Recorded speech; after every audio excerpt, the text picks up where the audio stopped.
Call of Duty falling in popularity and sales? Who would have seen that coming?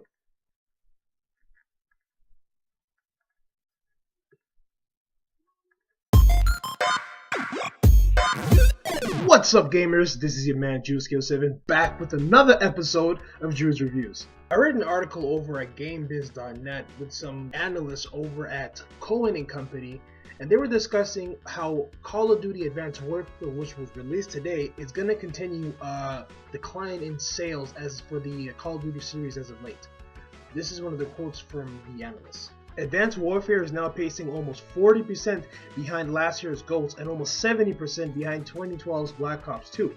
We continue to believe that COD will be down meaningfully versus last year. With the franchise facing 2 consecutive year-on-year declines in sales, we think it's prudent to assume that it has peaked. I'll leave the link to the article in the description below.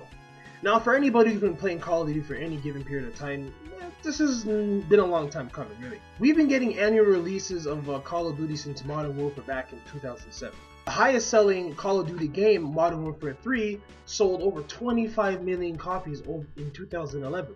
When you compare that number to Call of Duty Ghosts, which was released in 2014, it only sold 14 million copies. So you can see a very sharp decline in sales by almost 10 million units. That's crazy. Now, why is this? I can think of a few reasons at the top of my head.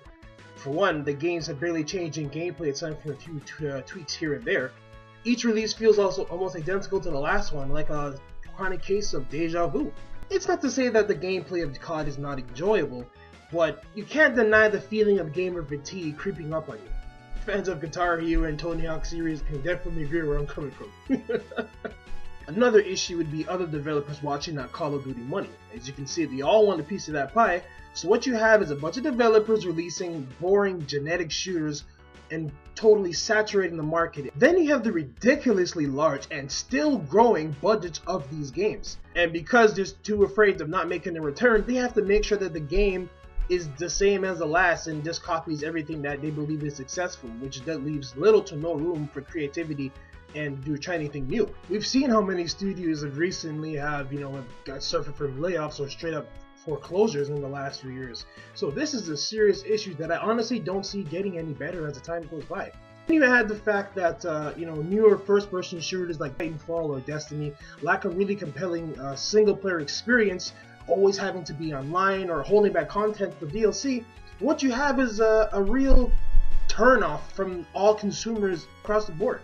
So what happens now?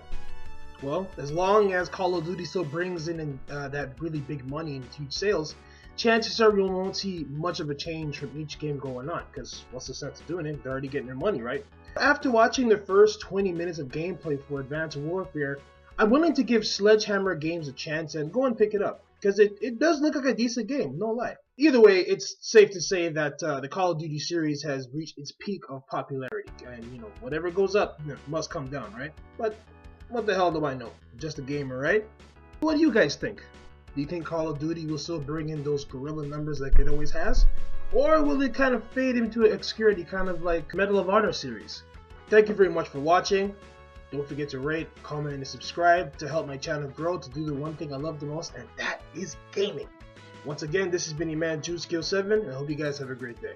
Oh, before I forget, I'm working on my first review, and it'll be coming in the next few days, so stay tuned for that. Peace.